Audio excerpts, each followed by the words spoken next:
Укыйсың килсә, тыңла. Татарстан китап нәшрияты гаять зур әдәби проектка аудио китаплар булдыру эшенә кереште. Хәзер дөньяның төрле почмагында милләттәшләребез татар әдәбияты әсәрләрен аудио форматта тыңлый ала. Проект эше кызганнан кыза. Теманы хәбәрчебез Динара Хабибуллина дәвам итә.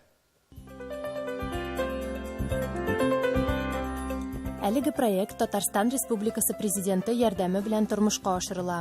Язмаларны тыңлар өчен Татарстан китап нәшрияты сайтының аудио китаплар бүлегенә керергә кирәк. Милләттәшләребезгә тагын да якынаю максатыннан без менә tatkniga.ru дигән портал оештырырга булдык һәм инде электрон китапларны шунда куеп читтә яшәүче татарларыбызга да якынаю юлын таптык. Шушы сайтта урнашкан китапханәдә 1000гә якын электрон китап бушлай укырга мөмкинлек бар.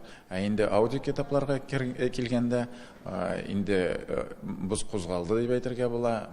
Быел без 162 сәгать аудио китап яздырып сайтка элергә планлаштырабыз. Хәзерге көндә анда безнең Тукайыбызның Шүрәлесе, Суанасын, Кәҗә белән Сарыгын тыңларга була.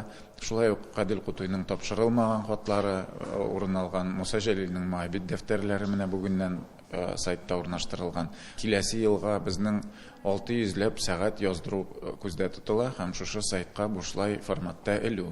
Хыялларның берсе Татарстан китап нәшриятында чыккан һәрбер китапның кимендә үзеген булса да аудио тасмага яздырып безнең сайтка элү. Эш барышы белән якыннанрак танышу өчен без тавыш яздыру студиясенә юл тоттык. Күңелемдә тагы өйгә борылып кайту, барасы юлыма бару фикере сугыша башлады. Тагы җиңдем, тагы киттем. Бик теләп риза булдым. Аллаһка шөкер, менә безнең китап нәшрияты шуны эшли башлады. Бу инде беренчедән безнең тыңлаучылар өчен бик кирәк. Чөнки хәзер бит дөньясы шундый теге китап укып утыра торган замана түгел, эшләргә кирәк. Һәр вакытта да хәрәкәттә булырга кирәк бит шуңа күрә. Хәзер менә сайттан аласыз да бу укыган китапларны шулай тыңлап була. Микрофонга эшләргә кирәк. Шуңа күрә инде безнең менә тавыш яздыру мастеры бар, ул Рафаил әйтеп тора. Бу күмәк эш, аудио китап яздыру. Чөнки инде син килеп, китабыңны ачып, микрофонга уку ул бер синең эш.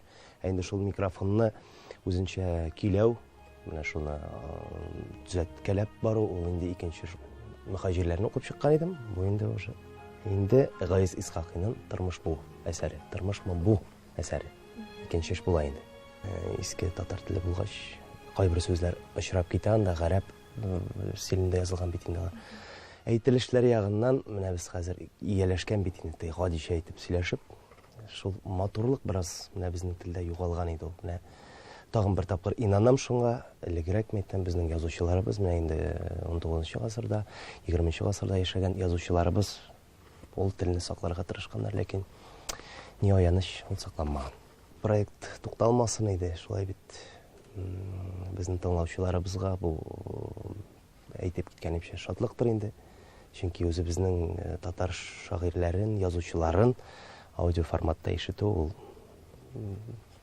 бәхеттер инде.